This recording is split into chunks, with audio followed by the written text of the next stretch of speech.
ายดีพ่อแม่พี่น้องวันนี้สิมาเห็ดอันอบซี่โครงหมูเนาะอันนี้เป็นซี่โครงหมูกับอันนี้กระดูกหมูอ่อนน้ำเนยเนาะเพราะว่าทั้งซี่โครงทั้งกระดูกหมูอ่อนก็เดียวกันนั่นแหละมันตัวอ่อนตัวแก่นั่นแหละเห็ดอบได้ง่ายๆเนาะเน้นเครื่องเน้นๆเลยพวกสมุนไพรแบบจุกๆเลยใส่หลายๆเนาะข่าตะไคร้ใบมะกรูดเนี่ยต้องหลายจะได้หอมๆแล้วก็กระเทียมเนาะเครื่องปรุงเน้นสมุนไพรนะกระเทียมหัวใหญ่ๆตะไคร้เน้นๆข่าด้วย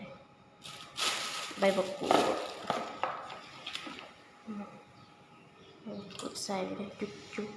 ๆใส่หลายๆเนาะเราจะได้หอมๆอบเนี่ยต้องเน้นสมุนไพรสุดเลยอันนี้นาวสื่อมาเดินหดที่เสียไม่กินก็เหี่ยวจะทำการหั่นตะไคร้กันเนาะ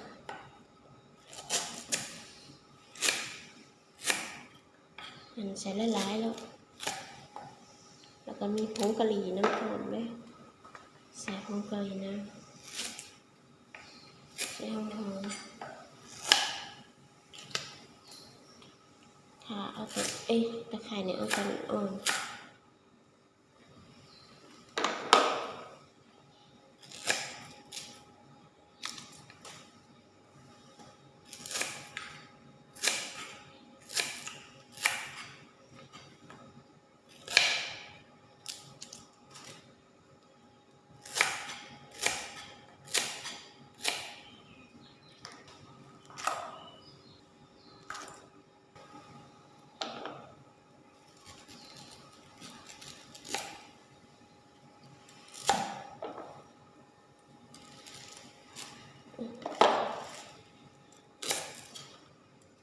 ขาก็ใส่ขาแก่เนาะแก่จัดเลยหอม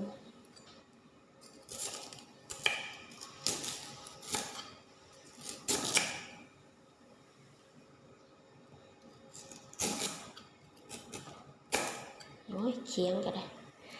หั่นไปนั่งเรียนไปนะ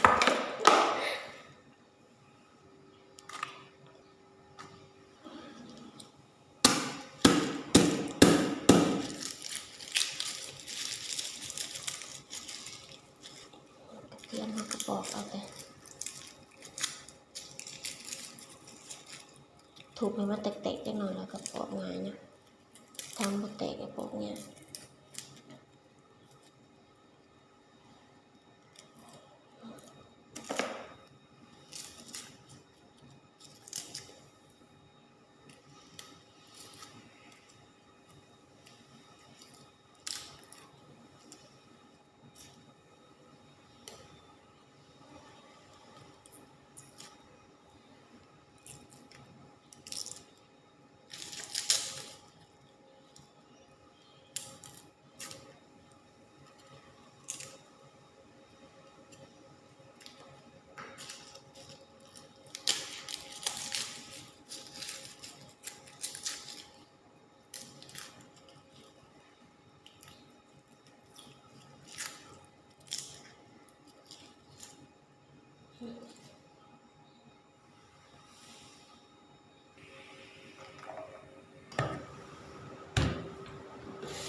เขาล้างเรียบร้อยแล้วทุกคน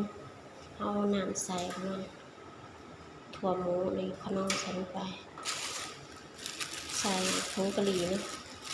2 ถุงไปเลย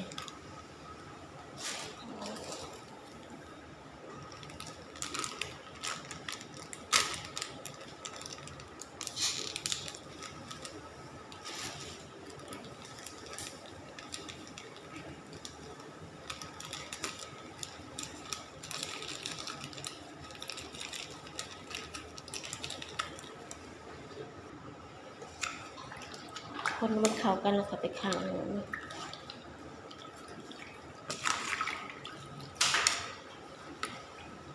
เราสิตุ้นไว้จนกว่าน้ำมันคอนหมูจากผงหมูเหลือคอนหมูเพราะฉะนั้นเราบ่ได้ปรุงหยังมากมายนะถ้าปรุงหลายนี่มันสิเค็มข้างหมูก็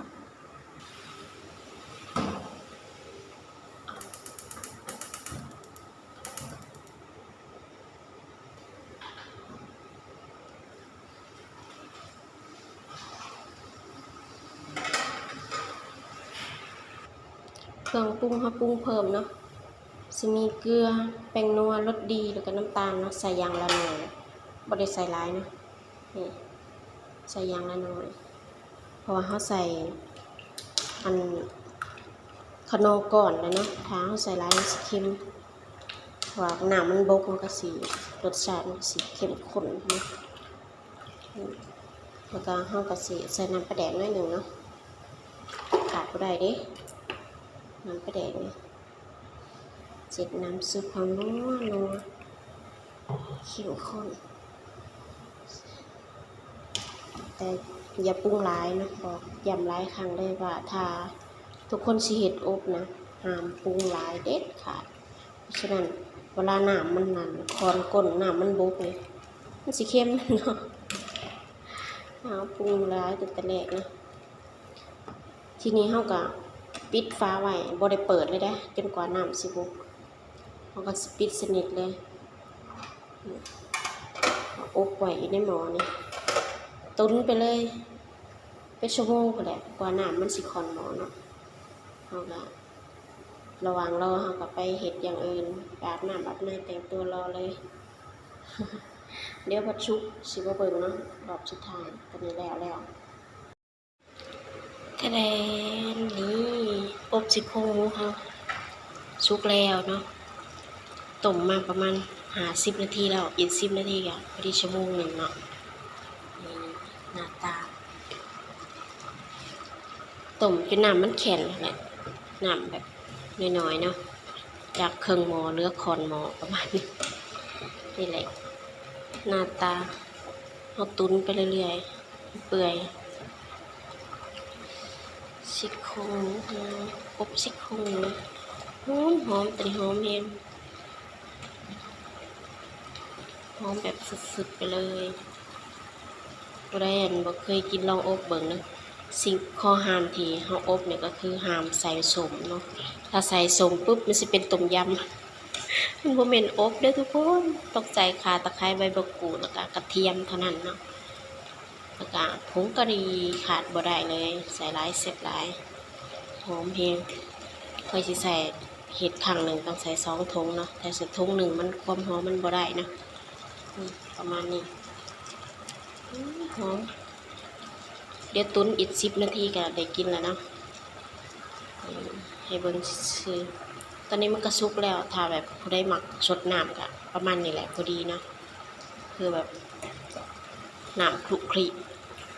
สดน้ำกินได้นะแต่ว่าค่อยยังสิตุ้นเพิ่มอีกสัก10 นาทีพอนี่เบิ่งใกล้ๆหน้าตาเป็นตาแซ่บบ่มาเด้อทุกคนกินข้าวนำกันแซ่บๆคลิปนี้ก็ขอลาจากเพียงเท่านี้เนาะฝากกดไลค์กดแชร์กดติดตามเพื่อบ่พลาดคลิปใหม่ๆไปแล้วสบายดี